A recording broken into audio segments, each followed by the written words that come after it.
Hello there, welcome to the Saroy channel. Thank you so very much for joining me this evening, wherever you are in the world.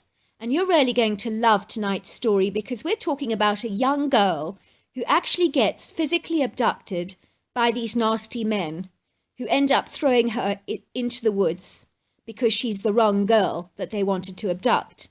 They were looking to get a very large ransom. And so she's thrown out into the forest and she has an encounter with a Bigfoot. It's a fantastic story which you're going to love. So before we get started, don't forget to subscribe to the channel, click the notification bell and the thumbs up. Dear Sarah and all your listeners, my name is Sophie. My Bigfoot encounter happened to me in 1995 when I was only 15 years old at the time. I grew up in the beautiful Charleston area in West Virginia, and all my life I was great with figures and anything to do with math. So I accepted a holiday job with a very wealthy art dealer in the area who just so happened to be my best friend's father.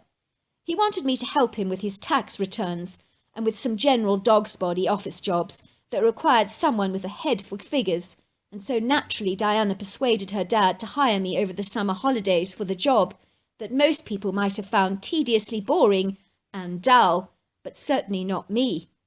I went to school with Diana, and physically we were like two peas in a pod because we looked uncannily alike.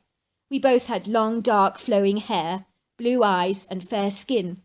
People often believed we were sisters, but although we looked uncannily alike, that was where the differences began and ended. Diana was creative and artistic. She had a natural flair for art, and at 15 years old she was an exemplary, aspiring artist who would be going to art college in the not-too-distant future. Some of her paintings were so phenomenal and unbelievable that she'd already sold some of her pieces of such a young age to art collectors looking to spot an early diamond in the rough. And believe me, Diana was definitely one of those. I, on the other hand, excelled at school in anything that was related to math and figures, and even when I was a toddler of 4, I was always counting things. My mother once told me that when I was a 6-year-old kid, I got terribly upset with the bakery lady who was serving chocolate donuts because she happened to give me a smaller one than the standard size that I usually got. I apologise, said my mother to the bakery assistant, but my little girl says you've given her the smallest donut. You know what kids are like. I assure you, they're all the same size, she said. I'll prove it to you, shall I? And then she weighed my donut, and it was an ounce smaller than the others. So because I had noticed the very serious discrepancy, I was rewarded with 2 big chocolate donuts, much to my delight. For a kid of 6, I had definitely won the jackpot. Another time there was a local fair in the Charleston area, and there was a big prize for the person who could guess how many sweets were in the jar. I won the prize because there were 959 sweets in the jar, and all these years later I remember how much there were, and I had guessed that the jar contained 960 sweets. People were so blown away that how close I got to getting it 100% right, and couldn't believe I'd actually done it. I still remember the prize I won. It was all 960 sweets in the jar, and $200, so I think I did well. So let's get back to the events that would ultimately lead to my Bigfoot encounter. As I said, Diana had persuaded her father to hire me for all those mundane, tedious jobs around the office that require a person with a keen head for figures and certainly administrative skills. So I was thrilled to get my hands on that job because I came from a middle-class family, but even so, we weren't very well off. My parents both worked in Charleston and rarely struggled to pay my hefty school fees, but my father would have given the shirt off his back to send me to the very best schools of the time, even if it did mean living on baked beans for the rest of our lives. So as you can imagine, they were absolutely delighted about the sub and job I had got with Diana's father during the school holidays. It'll be so good for you, said my mother. You will enjoy getting all Mr. Benito's books in order, and he'll be paying you so handsomely. What's there not to like? And besides, you'll be able to have a whole lot of new pocket money to buy anything that you want. So there I was, standing outside the prestigious black wrought iron gate of Diana's father's multi-million-dollar property and pressing the intercom which was answered by the doorman. "Hello, Bob," I said. "It's Sophie. I'm here to do some tax returns for Mr. Benito." And I found myself being led down the extended driveway that was fringed on either side with tall, majestic oak trees. Finally, I reached the large quintessential Charleston home that belonged to Mr. Benito. I stared in awe at the ample whitewashed home, trying to imagine myself living in the lap of such extreme luxury, where no expense had been spared. The recently renovated historic mansion had been built in 1873 and was a spectacular example of Queen Anne-style architecture, with multiple gable roof lines, double-tiered wrapped around piazzos, with charming spinal work, complemented by large bay windows. The garden was very symmetrically designed, with a restricted white and green colour palette, and hedges pruned to absolute perfection in long square shapes, and everything was offset by a magnificent marble gushing fountain. As I entered the home with its opulent marbled foyer and palatial ostentatious floating staircase, I felt my heart fluttering as I was so intimidated. I proceeded to follow the doorman in the entrance to the grand office that belonged to Mr. Benito. I really felt like a duck out of water amidst all this grand finery. "Mr. Benito is not in today," I was informed. "But if you need anything, ring the bell, and the cook will bring you lunch and refreshment." "Is Diana in today?" I asked. "I'm afraid not. She's out shopping with her mother," I was told. "Of course," I said. "She did tell me. I'd just forgotten." Before long, I was buried amidst piles and piles of paper, and I was in my element, figuring out Mr. Benito's massive tax returns. It was so exciting working with such huge, monstrous figures, because it made the math even more challenging. So as you can imagine, I was in heaven.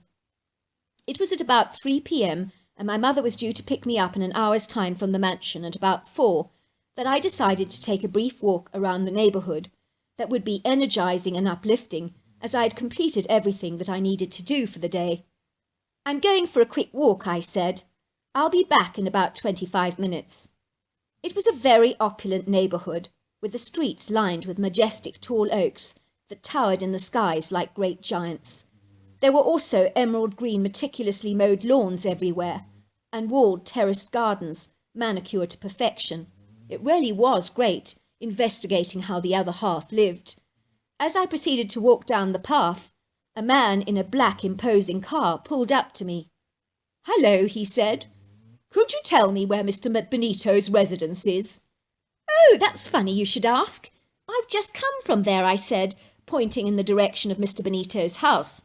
But before I knew what was happening, he had jumped out of his car, cuffed me with his handkerchief all over my mouth, and I was being smothered by a horrible smell, and the next thing I knew, I was so disorientated and confused, and I was being thrown into the back of the boot of a car, struggling to break free and even screaming, but my attempts to overcome these strong arms were futile, to say the least. I was lying there in the back of the boot, hardly daring to believe what had happened, feeling incredibly disorientated and confused. It had all happened so fast, and it seemed so surreal, like something out of a movie and not in real life. I almost had to pinch myself to make sure that this actually was happening to me. I had been abducted, but by who and for what purpose? Nothing made any sense. I started to look around for anything that could help me escape from this dark, claustrophobic, confining prison that was so dusty and smelly it almost made me gag. It was like I could smell wet dog everywhere. I tried to scream and kick, but all my efforts to get attention from passing pedestrians and cars were futile, because the noises of the honking horns, wheels on tarmac, were so deafening I was pretty sure that no one would hear me in those busy streets, and I couldn't open the boot from the inside. That was impossible to do.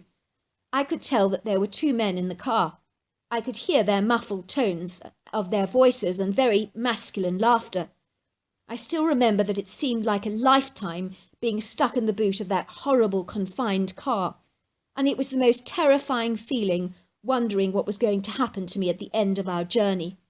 So many horrifying scenarios were racing through my head, like being sold into slavery or prostitution, or being raped or even violently murdered. It's amazing how amidst a potentially devastating situation, there was a huge fire burning in my belly that was determined to fight back as hard as I could at any cost. I was thinking of everything I could do to escape the clutches of these horrible men, from biting them to kicking them as hard as I could in the most sensitive areas of their anatomy. Anything to give me a fighting chance to run away, I thought, and to escape their clutches. Finally, the boot was opened, and I was dragged out of the car, kicking and screaming by very, very strong arms.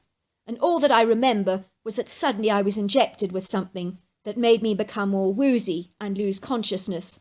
I woke up feeling incredibly disorientated and also incredibly dizzy.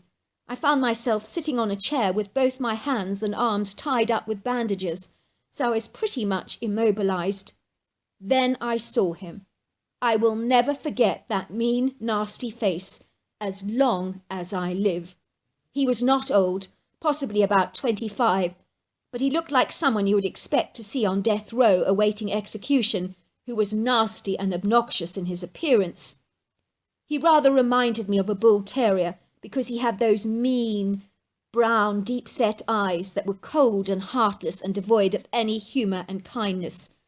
I remember he did have a very distinctive tattoo on the side of his face of a werewolf.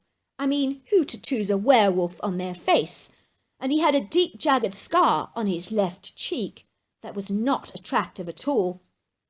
"So, you must be Diana," he said. "Daddy's very rich, spoilt little brat, I imagine." "I'm not Diana," I protested. "I'm not her." "Very good. That's what they all say," he said. "No, really," I said. "I'm not Diana. I'm not Diana. Look, I'm not her." The man let out a low, guttural laugh. "Very good," he said. "You almost had me believing you there. Quite a little actress we have here." "Now," he said, "down to business. And this is very, very important. And I need you to listen, because if you don't, you're going to be in very serious trouble.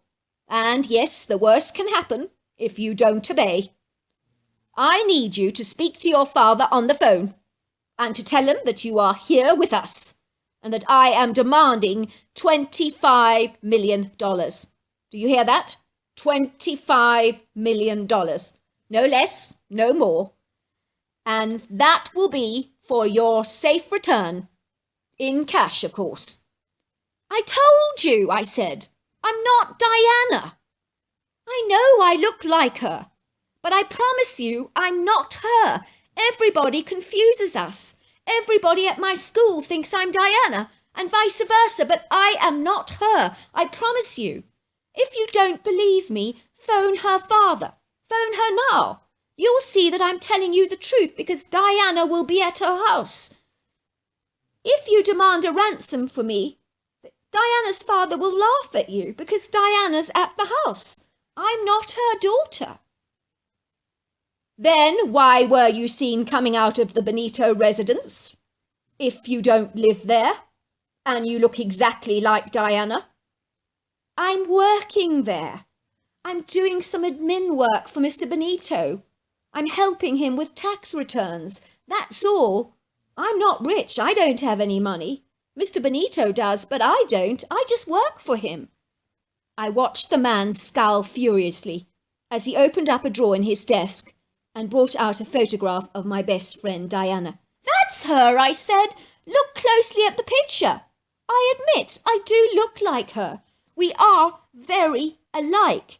But look at the nose and look at the cheeks, and they're very different. I've got a very much smaller nose than Diana has. And my cheeks, you can see they're different." The man examined the photograph closely and looked up at me in horror, realizing with a sudden shock that I was right. "The buffoon!" he shrieked. "The stupid, stupid buffoon! I knew I couldn't trust him to get it right." "Walter," he shrieked, "come here now." I watched the huge beefcake of a man running into the room looking very petrified. I don't actually think I've ever seen someone tremble as much as Walter did in that moment. Look at this photograph, Walter, said the man, growling furiously. You stupid, stupid buffoon. You have got marshmallows for brains and the intelligence of a gnat, he said, thumping the man in the chest with his fist. You got the wrong girl, you idiot. You brought me the maid and not the princess, he sniggered. But she was coming out of the residence. I saw her. Walter, Walter, Walter, you are an idiot and a nincompoop. Did I not give you a photograph of the girl that I asked you to abduct? You did. Well, did you look at it? Well, she looks a bit like the picture. Did it not occur to you, Walter, to examine the photograph very carefully before you just accosted any girl that you saw walking on the street? Have I really got such a nincompoop for a brother who has not got a brain cell in his little head? Sorry, brother, he stammered. I'm very sorry. Get rid of her now, Walter. And I mean get rid. You know what that means? Or do I need to spell it out to you? Pumpkin brain. No, I got it, brother. I'll do it. You better had. I'll be checking up on you. And then make sure you do go and get the real girl. The real Diana this time. Yes, brother. Good, and do it well. And try and engage your brain if there is one in there at all. I knew immediately that he was telling his brother to kill me. Before I could do anything to protest, the next thing I knew was that my arm was being poked with yet another needle. And after that, I was out like a light. I was totally unconscious because I remember absolutely nothing. The next thing I do remember was that I was lying on the ground in the middle of a woods. I could tell it was a woods. You can always tell a woods. I could hear the sounds of a shovel being dug into the ground, as if someone was digging close to where I was lying. No prizes for guessing what they were digging. I could hardly believe what was happening. I was so drugged that I was barely moving, but I was conscious enough to be aware that it was very dark, and I could smell the sweet, piney smells of the woods. I was trying to fight through the wooziness that I was feeling, but it was so hard because I was heavily drugged. I knew that my life depended on getting through this wooziness, but I kept slipping in and out of consciousness the whole time. I knew enough to realize that Walter was indeed digging a grave for me to dispose of my body, and he was either going to bury me alive, beat me over the head with a trowel, or shoot me first. I truly hoped the latter would be the case, because I did not fancy being buried alive. I'd heard horrifying stories about that. I'd rather be put out of my misery first. But I needed to escape, but my legs and entire body felt like cement pillars. They felt like bricks. I had no strength in my body at all, and I was so woozy and so exhausted and so drugged. That's the only way I can describe how I was feeling. Suddenly I heard a sound of something very hefty coming into the woods. The only way I can describe it is that it sounded like there was a rhino in the thicket thundering towards us. I was too incapacitated by physical weakness to react in any way. I'd just been for way too much. But I could see Walter looking up in angst and dropping his spade in shock. Then standing there, looking at Walter digging the grave, and seeing my bedraggled body lying a few yards away, stood a giant among creatures, the likes of such that I have never seen before in my entire life, and even in my drugged state, I was horrified by what I was actually seeing. It must have been so clear to this intelligent being what was actually going on. As my fogging haze seemed to dissipate, I did get a clearer view of the creature, and I've never seen anything like him. He was majestic, powerful, lofty, gargantuan, and he stood tall among creatures, covered from head to toe with long, shaggy, dark brown hair. The only way I can describe this Herculean creature was he looked like a humanoid ape. As I am good at math, I would say categorically that he was a centimetre under 9 feet tall. He was 5 feet wide, precisely, and slightly over 800 pounds by a very small margin, so he was a hefty fellow. Every part of this creature's body literally rippled with muscle that I could see moving under the hair, and the shoulders on him would make most bodybuilders look pathetically puny by contrast.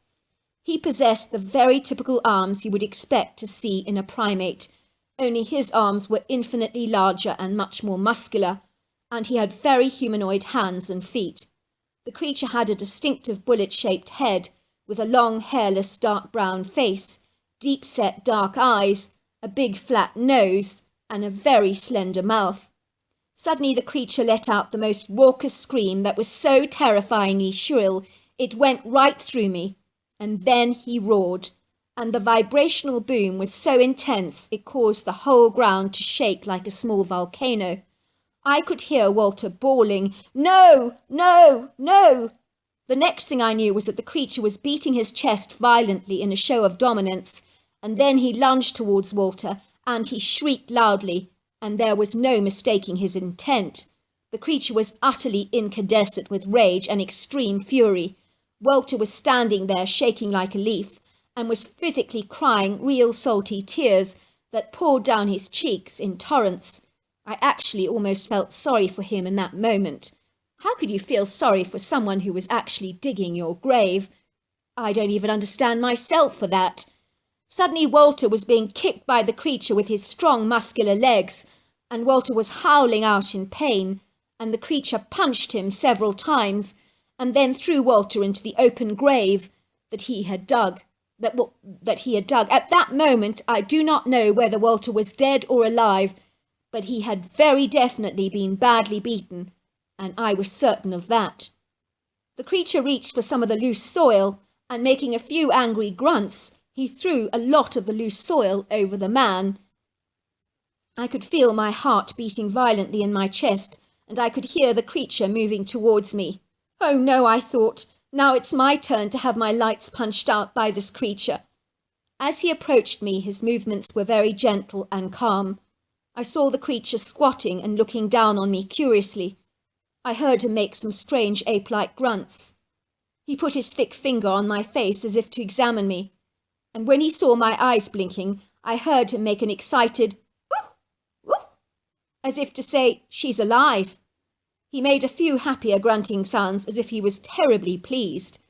The next thing I knew was I was being scooped into his powerful arms, and I could tell that to him I was as light as a feather. I felt so tiny and small in his powerful hold.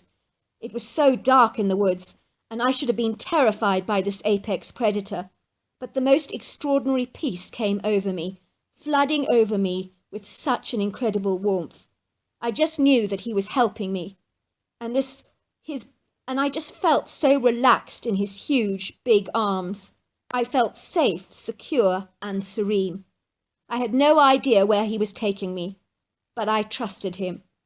I was still so groggy, and so I kept drifting in and out of consciousness.